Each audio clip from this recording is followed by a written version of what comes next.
Final મુકાબલો નરેન્દ્ર મોદી સ્ટેડિયમમાં અત્યારે કેવો માહોલ છે, લોકોમાં કેટલો ઉત્સાહ છે અને અત્યારે શું તૈયારીઓ?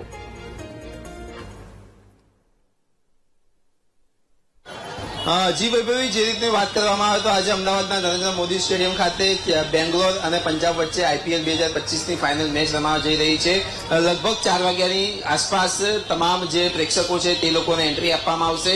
7:30 વાગે મેચની શરૂઆત થશે. 7 વાગે ટોસની શરૂઆત, એટલે કે 7 વાગે ટોસ થશે. ત્યારે વાત કરવામાં આવે તો 7 વાગ્યાથી, એટલે કે 5 થી 7ની વચ્ચે ખાસ અહીંયા એક ખાસ કાર્યક્રમ યોજવામાં આવ્યો છે, જે ઓપરેશન સિંદૂર હતું.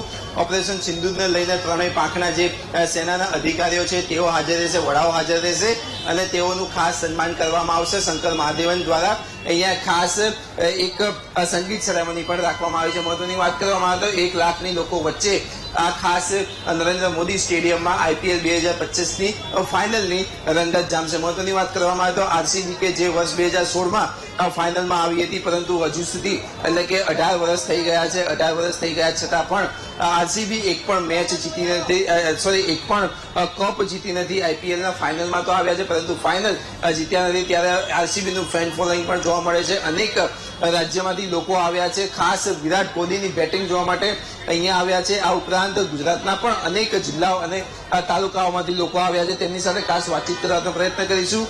તમે ક્યાંથી આવ્યા છો? મેચ છે ફાઇનલ આજે આરસીબી અને પંજાબ વચ્ચે, કોને સપોર્ટ કરવા માટે આવ્યા છો? RCB. We are RCB supporters. Vapi.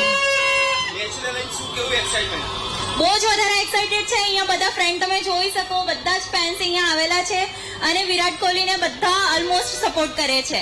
So V are RCB fan. કેમ વિરાટ કોહલી, ટોટલ બંને ટીમની વાત કરવામાં આવે તો 22 ખેલાડી થાય છે, પણ એક જ ખેલાડી કેમ? ફેનની વાત છે ને, તો Virat Kohli is a brand. સો વિરાટ કોહલી ના બહુ વધારે ફેન છે. વિરાટની જર્સીનો નંબર 18 છે. 18 વર્ષ થઈ ગયા છે, આરસીબી એક પણ કપ જીતી નથી. કઈ રીતે જોવો છો, જીતશે કે નહીં? જીતશે 101%. વિરાટ કોહલી જીતશે ને વિરાટ કોહલીના લાસ્ટ કાલે જીતશે જ જીતશે. બીકોઝ વિરાટ આખા આઈપીએલમાં એક જ એવો પ્લેયર છે કે એને ટીમ ચેન્જ નથી કરી. ડાયહાર્ડ ડે 1 ડે આરસીબીમાં રમ્યો છે, કન્ટિન્યુ 18 વર્ષે આરસીબીમાં. બાકી ઘણા બધા પ્લેયર એમથી તેમ થયા છે. એટલે આરસીબી 101%. સિલ્વાસાથી. હા, ટિકિટ મળી ગયેલી. જે રીતની વાત કરવામાં આવે તો સ્ટેડિયમની બહાર પણ લોકો આવ્યા છે, સવારથી જ આવી ગયા છે. લગભગ 4 વાગ્યાની આસપાસ એન્ટ્રીની શરૂઆત થશે, પરંતુ અત્યારની જ, એટલે કે 1 વાગ્યાની આસપાસના જ લોકો આવી ચૂક્યા છે. મારા કેમેરામેન છે પ્રવીણ વાઘેલા, તેમને કહીશ કે સ્ટેડિયમની આસપાસના દ્રશ્યો બતાવે કે સ્ટેડિયમની આસપાસ કઈ રીતની પરિસ્થિતિ છે. અત્યારે લોકો આવી ગયા છે, અહીંયા ફેન્સ આવી ગયા છે. જે લોકોને ટિકિટ નથી મળી તે લોકો સૌથી વધારે જોવા મળી રહ્યા છે અને ટિકિટની માંગ કરી રહ્યા છે. ટિકિટ છે કે નહીં તેવું પણ કહી રહ્યા છે.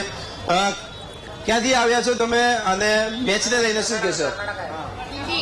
कहाँ से आए हो आप और आरसीबी आज फाइनल में है, किस तरह से सपोर्ट करते हो? क्या माहौल क्या है अहमदाबाद का? हम लोग तो बैंगलोर से आए हैं और पूरे आरसीबी सपोर्टर्स हैं और 100% विराट कोहली को कब चाहिए करके ही आए हैं और पूरे अहमदाबाद में most of all RCB fans देख रहे हैं. पूरा आरसीबी जर्सी देखा हुआ है, कल रात से वही देख रहे हैं और होप कर रहे हैं कि आरसीबी जीते. बारिश आएगी? नहीं आएगी. नहीं आनी है. बारिश आनी चाहिए. नहीं आनी चाहिए. कितने घंटे की जर्नी हुई यहाँ पे अहमदाबाद पहुंचने में? किस तरह से, क्या एटमॉस्फेयर क्या लग रहा है? It is very good atmosphere. We are from Bangalore, so we came last night.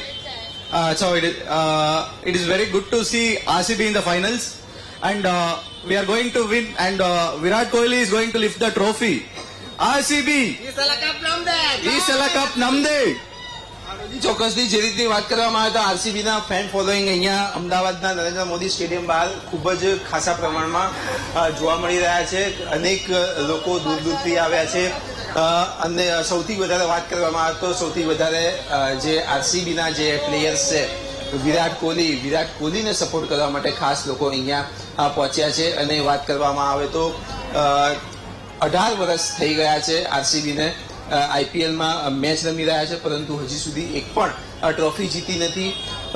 ત્યારે આ વખતે નવો ચેમ્પિયન પણ સામે આવશે આઈપીએલ 2025માં 18 વર્ષથી સતત એક જ ટીમમાં વિરાટ કોહલી રમે છે, તેમ છતાં પણ આરસીબી પાસે આઈપીએલની એક પણ ટ્રોફી નથી. ત્યારે કહી શકાય કે આ મેચ આરસીબી જીતે તેવું પણ લોકો ઈચ્છી રહ્યા છે. સાથે જ જે રીતની હવામાન વિભાગ દ્વારા ગઈકાલે આગાહી કરવામાં આવી હતી કે અમદાવાદમાં મેચ દરમિયાન વરસાદ પડી શકે છે તેવી શક્યતાઓ દર્શાવવામાં આવી હતી, ત્યારે પ્રેક્ષકો પણ એવું કહી રહ્યા છે કે મહેરબાની કરીને વરસાદ ન પડે તો સારું છે.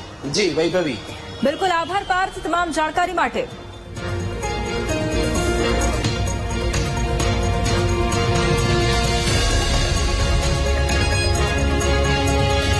તો આ તરફ ફાઇનલ મેચને લઈને નરેન્દ્ર મોદી સ્ટેડિયમમાં અભેદ સુરક્ષા વ્યવસ્થા ગોઠવી દેવામાં આવી છે, કારણ કે મોટી સંખ્યામાં લોકો આજે પહોંચી રહ્યા છે. ત્યારે 4000થી વધુ પોલીસ જવાનોની કડક સુરક્ષા વ્યવસ્થા વચ્ચે ફાઇનલ મેચ રમાશે. અમદાવાદ પોલીસે આઈપીએલના ફાઇનલ મેચ માટે એક એક્શન પ્લાન તૈયાર કર્યો છે, જેમાં 140 એલઆરડી જવાનો સુરક્ષામાં તૈનાત રહેશે. મેદાનની અંદર બહાર 4000થી વધુ પોલીસ જવાનો ખડે પગે રહેવાના છે. ગ્રાઉન્ડના બાઉન્ડરી પછીના સર્કલ પર પણ સુરક્ષા વ્યવસ્થા ગોઠવી દેવામાં આવી છે. 8 ફૂટની રેલિંગ